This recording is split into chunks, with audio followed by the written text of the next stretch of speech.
São 150 visitas para indústrias e propriedades em 7 estados diferentes. Essa é a 5ª edição da Expedição Avicultura, que acontece no momento mais conturbado para o setor, né, Gabriel? Tudo bem? Tudo bem, Sara. É um prazer estar aqui. Sim, é um ano bastante complicado para o setor. A gente que acompanha já há 5 anos de perto esse setor, né, que é uma das indústrias mais importantes do agronegócio brasileiro. E, por consequência, da economia brasileira. Uma série de situações, uma série de fatores e crises individuais que seriam pequenas se acontecesse apenas uma delas, juntas, né, elas provocaram uma grande crise que culminou num ano assim desesperador para o setor, sabe? A gente tem acompanhado ao longo desses 4 estados que a gente já visitou, que é o Paraná, Santa Catarina, Rio Grande do Sul e São Paulo, que juntos são responsáveis por 90% da produção e exportação da proteína, né? Tanto os pequenos produtores quanto as grandes agroindústrias, todas estão desesperadas fazendo planejamento e ajustes para tentar reverter esse quadro, mas é bem difícil que esse quadro se reverta até o fim do ano.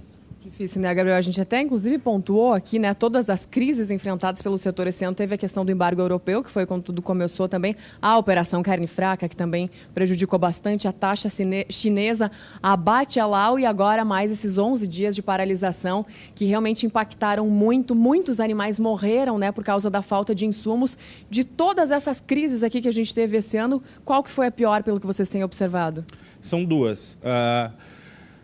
É que com a crise da carne fraca, que não era esperada, que não era uma crise esperada, houve uma perda de credibilidade do produto nacional que já tinha sido impactada em março do ano passado, quando estourou a primeira fase da operação, né? Então, assim, o Brasil hoje tem um produto de qualidade extraordinária, talvez o melhor, não, com certeza o melhor carne de frango, melhor proteína branca do mundo. Com exigências sanitárias, inclusive, bem rígidas, né? É importante ressaltar isso sempre. Sim, também, com todos os certificados, o controle sanitário mais rígido do mundo também, e um produto barato. Mas todo dia o Brasil precisa provar, o produtor tem que acordar na cama e provar que o produto dele tem qualidade. Isso não podia acontecer porque já está comprovado e quando acontece uma crise dessa, impacta muito. Por quê? Porque o Brasil é o maior exportador do mundo de carne de frango.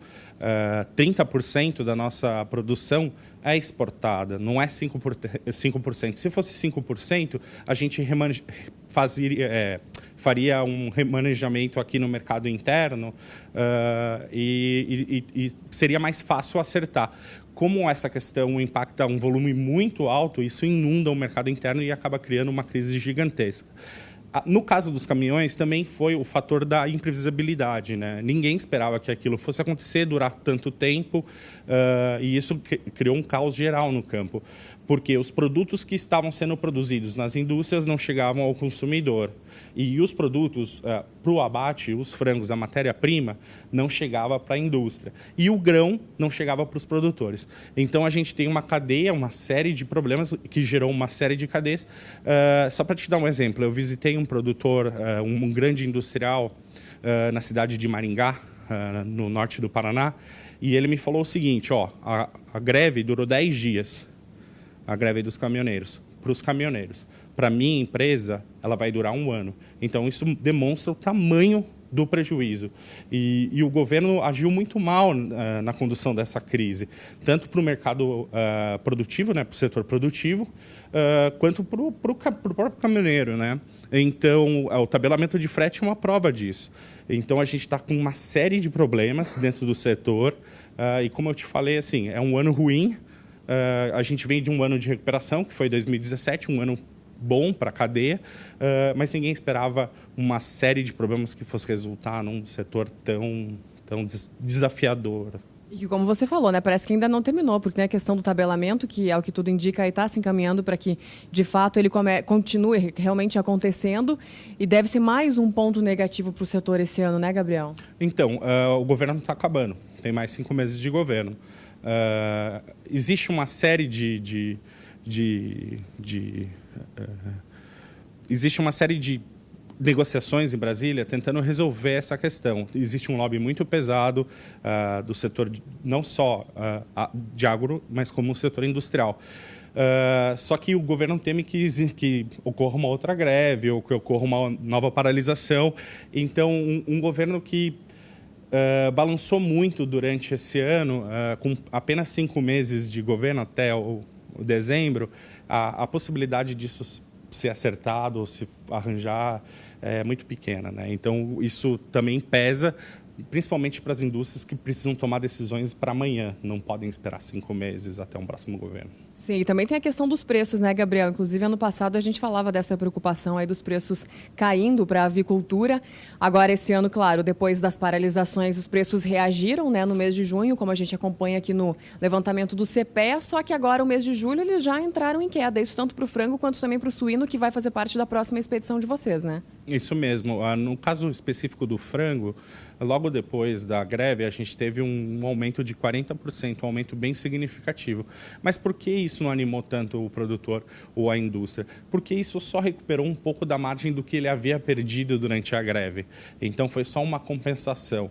Logo que se normalizou a situação e o abastecimento foi, aos poucos, sendo retomado, os preços foram caindo e, como eu comentei ali no início da entrevista, com essa inundação de produto no mercado nacional, isso tende a fazer que o produto caia um pouco o preço, né? E diminuindo muito a margem da indústria. Porque as indústrias brasileiras, como elas são grandes exportadoras, a margem normalmente costuma ser o mercado internacional, né? A exportação. Como esse mercado está muito impactado e o mercado brasileiro está muito inflado, vai ser um ano de custo de produção alto, porque o grão não está tão barato assim e os fretes estão atrapalhando essa situação. Então, toda a margem vai ser esmagada e as empresas vão ser obrigadas a queimar gordura ou ter outras estratégias para tentar ter um ano lucrativo. Gabriel, para não dizer que a gente não falou de coisa boa, agora pelo menos tem a questão do México, né? Exigir um pouco mais de frango vindo do Brasil por causa dessa tensão comercial que existe entre China e Estados Unidos. Então, isso deve também diminuir, né? China, Estados Unidos e os outros países aí com as taxações lá por parte dos Estados Unidos, do Donald Trump, e isso deve favorecer o frango brasileiro no meio dessa história toda, pelo menos isso. Essa é uma notícia boa. A política protecionista dos Estados Unidos, principalmente essa guerra comercial com a China, faz com que novos mercados se abram para o país. A última grande crise comercial foi com o Canadá e foi com o México. O México é um grande importador de frango dos Estados Unidos. Com os Estados Unidos fora desse mercado, o Brasil acaba sendo a segunda opção, né? Mesmo que o preço não seja tão competitivo, né, por retaliação, o Brasil acaba ganhando esse mercado. O grande desafio e a grande sacada do país tem que ser a prioridade. Sim, ocupar esse espaço enquanto essa guerra comercial acontece, porque ela não é para sempre, é uma briga de cachorro grande e eles acabam se resolvendo, né? Mas o Brasil tem que ter o planejamento estratégico para ocupar realmente esse lugar e ficar com esse lugar, tomar esse mercado e aumentar cada vez mais a exportação para esses mercados e manter a sua posição, mesmo depois do retorno, né? Ou, enfim, que os acordos comerciais voltem a esfriar as tensões, né? Tá certo, Gabriel. Muito obrigada pela sua participação aqui. Parabéns pela iniciativa. Lembrando que o Gabriel e a equipe dele já percorreram, então, os estados do Rio Grande do Sul, Santa Catarina, Paraná, agora estão em São Paulo, agora seguem então para Minas Gerais, Goiás e também Pernambuco, uma expedição aí que dura alguns dias consideráveis, como eu falei lá no início, são 150 visitas, é muito chão pela frente, eles percorrem tudo isso de carro, é muito chão, muito trabalho para levantar esses dados da avicultura brasileira que infelizmente não está no seu momento mais positivo.